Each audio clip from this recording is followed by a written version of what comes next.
Na-stress si Tito Ading sa'yo sa sinabi mong hindi ka na mag-aaral. Hindi ka magkakaya. Hindi na. Kung nakalas na si Tita Ramin, babayaran ko na lang gasolina para patid niyo. Hindi po. Pag-usapan mo muna natin to. Kailangan pag-usapan to. Ngayon ko din narinig yung ganyan niya. Bakit naman, ano namang masamang hangin ang nagpapasok sa iyo ng ganyan? Business na lang po, business. Hindi, ang tanong, bakit nagbago yung desisyon mo? Hindi ko alam eh. So, sasayangin mo lang yung talino mo sa math. Pag-business lang, pagkwenta-kwenta lang 1,000 pesos, 2,000 na pwede ka naman maging sikat na magaling na civil engineer. Diba? O ano lang yan na ini-script mo lang ako. Totoo ba yan, Dave? Nanong ko rin po sila dati, bibili po ng lupa eh. Ganun na yung mga naiisip niya. Oh, that's fine. Kasi hindi mo naman business yun eh. You are, ang real estate kasi is an investment. It's not a business. Yeah. Siyempre, patatakboy mo yan. Patatakboy naman ng palag. Last year ko dahil po ngayon eh. Ha? Last year po. Anong last year? Last year po. Na? Schooling. Nag-usap na ba kayo ni nanay? Oo. Tsaka po ni Tito. Kayo mag-ama, baka pinaprank niyo ako rito. Tsaka po Tito. Kahit si Tito Jun po, alam po. Tito ang tawag sa? Tito Jun po. Sabi nga po nga Tito, guda po muna sabihin kala tatay eh. Pero alam na po ni nanay tsaka ni Tito. Wait lang. Tatay mo. Kasi Teka, sandali. Pwede mo sigarilyo kasi natake ako ng... Baka inaano mo lang si Tito Joke lang po na. Kuya, wala ka sa ayos. Nga naman kasi si Arne, na-stress na eh. Ikaw po. Yung nagpaiwan ka na sa para dito ka magsistay tapos biglang na-prank ka pa ng gano'n. Ayan, masisiyar lang. Hindi, pati ako nga natuloy. Nadala, talagang dalawa kayo magkakampi dyan. Hindi po alam Tito. Kaya nga po kinuha ko tong camera, di ba? Kaya mo kinuha yung camera niya para ma-vlog yung reaction ko. Hindi po, di ba sabi mo niya? Walang camera, sabi niya magbi-business na lang po ako. Akala ko naman. Si Dave, batero ko niya. Ikaw. Tito, hindi ko po talaga. Alam mo rin yung floor, ano? Siyempre, ba't namin ipupush ng gano'n? Bakit ba ako pumayag-payag na? Tito Jun din po, Tito Jun. Hindi, ang tanong ko po, wait lang Tito, mabalik ko natin kay Kuya. Kaya po ako Tekramid. Kasi wala akong vlog to kanina. Biglang nasingit to ni Kuya. Hindi na lang daw po siya mag-aaral. Magninegosyo na lang. Sabi ko, kinuha ko yung camera. Paglabas ko naman, wala si Kuya. Inintay pa po natin. Kwenta mo, bakit naisip mong ganun? Hindi, dinalap niyo mag-ama. Hindi ako kasali dyan. Mga katekram, hindi ako kasali dyan. Wala po talaga akong alam. Kasi may laro po si Kuya mamaya ng 8. Tapos ipo-front si Tito, the cheer. Isa ko tatanong po alam naman. Dapat, Tiyan ko dapat makita yung talon dito no. Hanggang ngayon, masakit pa yung balikat ko. Totoo lang Baka nung wedding? Nag-basketball ka. Yung magtatay na yan, nag-basketball kami dyan. Napilitan ako mag-basketball. O pag-aray ko bagsak na yung Mahirap pa naman talaga kapag medyo na tayo, nagmamature. Okay, matanda ang tawag sa akin. Tito, balik ako ng konti. Sumama talaga yung loob niyo nung hindi na siya mag-aaral sana. Oh yeah. I don't know. Pero ako napaisip din po ako dun eh. Napaisip ako. Ewan sa iyo. Kayo, huwag niyo akong pinaprank. Paano kaya ako Pwede naman kasi meron naman di bang mga naging very successful na hindi nag-aaral. Oo, may mga ganun. It was because of force majeure. Napipilitan sila dahil sa sitwasyon nila. Iba yung may panlaban ka. Ay, maganda na yung galing talaga sa kay Tito. Kasi mas mas experience kasi siya. Kung hindi ka nga mag-succeed, pwede ka uling may fallback ka. Kaysa doon ka palang mag-aaral. Pag ikaw ay habang nagkakaedad, at saka, pag nakatikim ka ng pera, tulad ko, hindi ako nakapag-masters kasi wala akong intensyon. Kumikita na ako ng malaki. So bakit kailangan ko pa tumaas ang position? Di ko mo kailangan tumaas ang position. Kasi okay ka na. Kumikita na ako ng biginawa. Kaya, mas maganda makatapos ka muna. Whatever you do after, yun ang sabi sa amin ng magulang. Whatever you do, pagkatapos nyo, mamatay man ako, mamatay man kami ng tatay niyo. Meron kayong kalaban sa mundo. Kaya ganun na lang yung pasalamat ko kay Ate Jeannie, si tita mo na. Yung siya talaga yung nagtutok sa amin sa pag-aaral. At yun, Dave, huwag niyong masamain kasi lahat ng bata tinutukan at one point in time na magulang. Lahat ng bata at one point in time nagsabi, ayoko na mag-aaral. Kasi pagod ka na sa exam, pagod sa mga homework, gano'n. Pero matyaga yung mga magulang namin and see what happens. Diba? So, ang tatay mo may skill. Meron siya magaling magpintura. So, anytime na hindi na siya makaisip magnegosyo o hindi na niya kaya, pwede siya magpintura.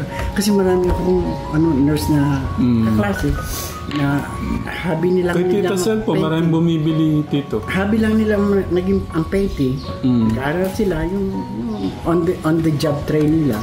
Tapos nakakabenta sila. So as long as you have the skill kasi to Tapos pag nilinaw mo yung skill na yun, may mga kasi like, kunwari, kung photographer ka, diba? Sige, Kuya. May skill ka talaga. May bisita po kasi si Kuya Kategram. Pwede ko ba sila pakilala mamaya? Pwede. Doon ka na. May sasabihin kami sa iyo. Huwag ka magugulat, ha? Oo. Kasi mano ka. Ayun, bango. Hindi ka pa naligo niyan ganyan. Ibig sabihin, kagabi ka pa namamang niya. Okay. Hindi ko alam pa paano sisimulan ka Telegram eh. Pero kanina walang camera. May kinuwento na sa akin si Tito. Kasi, baka malaglag. Diba? Ay, naka-doble dito kasi double check. Doble naman, doble. Masyado naman ang alaga. Masyado naman alaga ng tita para naman. May panalo. Huwag kang malalaglag dyan sa sa upuan mo. Hindi, pero gusto ko lang para makapagpasalamat ka. Pero, kayo na po magkwento, Tito. Pero, ayaw ko. Gusto ko lang magpasalamat. Merong tao, kilala mo to, na mahal ka niya. Gusto pinasabi sa tatay mo, sana pumayag kasi ang bibili ng sniper. Sabi ng tatay mo, sabi ng tatay mo, huwag na po. Ngayon siguro, whatever yung worth na nakalaan sa iyo, kung gusto niya, bigyan na lang sa bangko mo. Kasi ito naman tao ito, hindi naman makakwenta na. Hindi Hindi. Sino pa yung alam mo mahal na mahal ka? Hindi ako. Kasi alam ko pa. Si Tito. Babae, lalaki. Babae. Hindi secret. Huwag niyo sabihin. Kala ko ba pagpapasal? Hindi. Ibig ko sabihin yung babae o lalaki para... Sorry. Hindi namin ito. Ha? Hindi namin ito. Hindi. Hindi. Malapit na malapit. Ba't ganun yung smile mo na? Alam mo kung sino Talagang niloloko. Ako ang pinagloloko mo Lord de Biela. Sabihin mo na kung sino. Alam mo. Parang yung ngiti niya, parang nandyan yung motor no? Sino? Sobrang... Ako nga sabi ko sa mga kahit yung birthday ng June 12, binibigay namin sa tatay mo. Kasi lagi naman kami pumapapil ng June 12. It's time naman yung tatay mo pumapil sa iyo sa June 12. Kasi iba kami ng araw. So, ganun din. Nung ma-discuss niyo yung motor, marami talaga message sa akin. May mga kinausap akong tao na sabi ko, huwag na natin naman kompetensya. It wasn't meant na para nananawagan sila na bilhan sila. Hindi yun. It was just part of the vlog. Excitement ng tatay, excitement ng bata. Tsaka tanong na rin po. Tinatanong kayo kung papayag kayo. Kasi kung mabili ko na, tapos kumari na... Ikaw pa ang sisisi.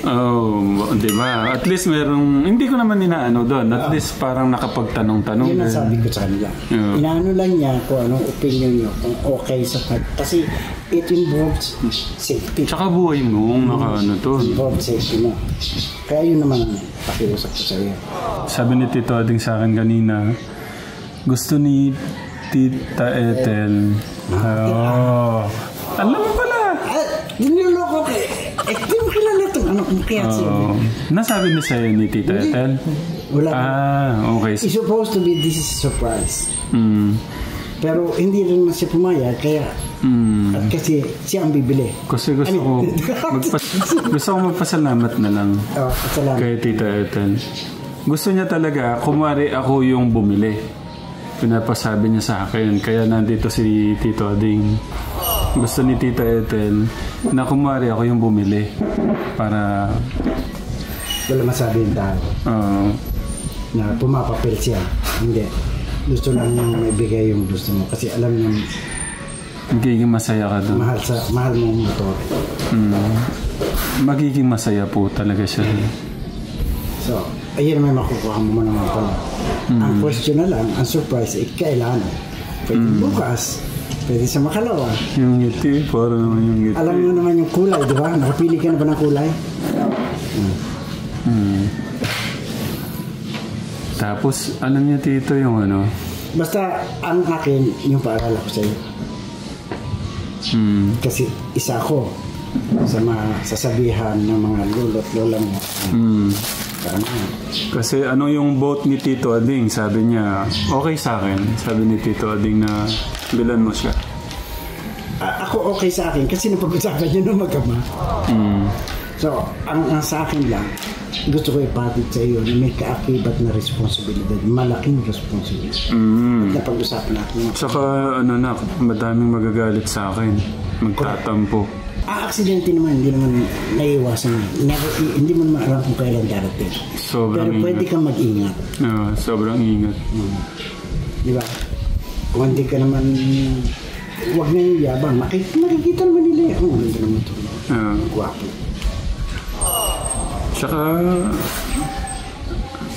Tsaka siguro sa ano ni Kuya, wala na sa kanya yung parang yabang. Wala naman yung yabang eh. Pilyo, okay. May pagka-pilyo. Pero yung yabang hindi yung parang ipakita sa buong ano, hindi naman siguro ganun si Kuya na. Hindi ko siya nakilalang ganun. Ang problema nga sa iyo, wala naman silang ganun. Fairness mga tao. Ang sinabi nila, masyado kang mabait. Pag may humiram, pahiram. Wag. Kasi baka mapahamak yung pinahiram. Mga kaibigan mo rin. Diba? Kahit pa sila may lisensya, wag. Unless, tatay mo ang paalam. Para hindi kayo nakaka-class. Kasi ayaw rin ng tatay mo na sinisisi ka ng ibang tao. Baka sunugin nila ako sa ano pagka may na-aksidente ka na. So, ingat tutoy ha. Lagi naka-helmet.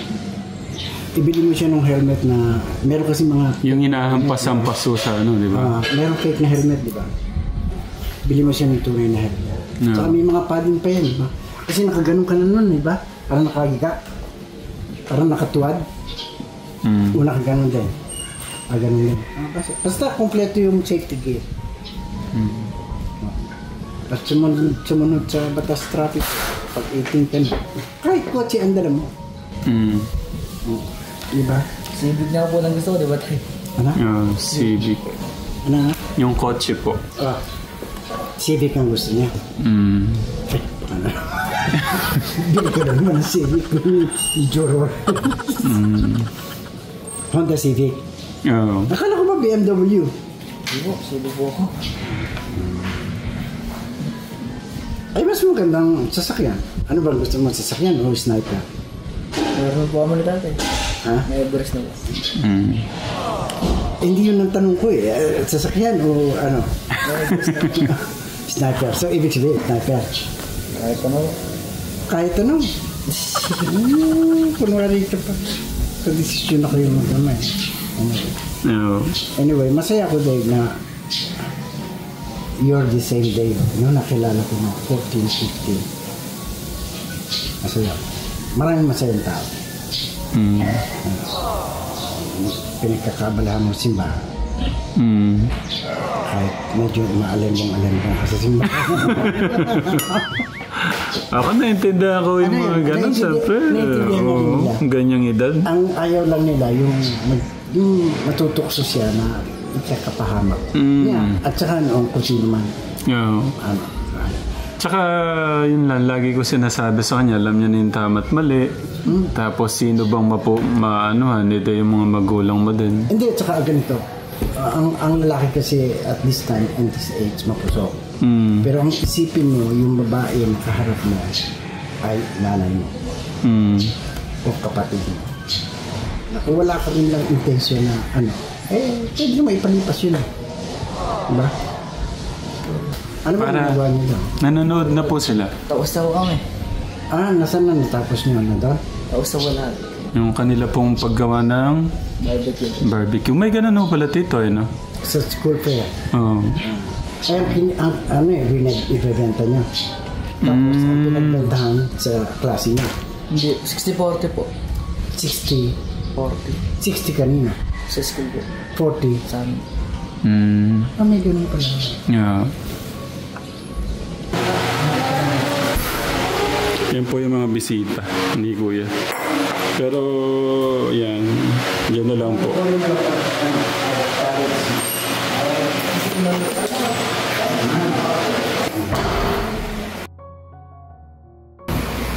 Tita, yan yung mga bisita ng mga anak. Yeah. I want to be... Hindi, okay na po yun. So, kukwentuhan ni Tito din yung mga kaibigan nila, Kuya.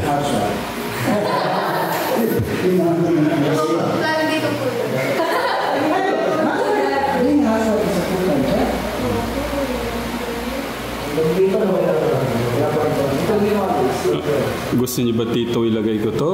Okay na. Okay na. Okay, thank you.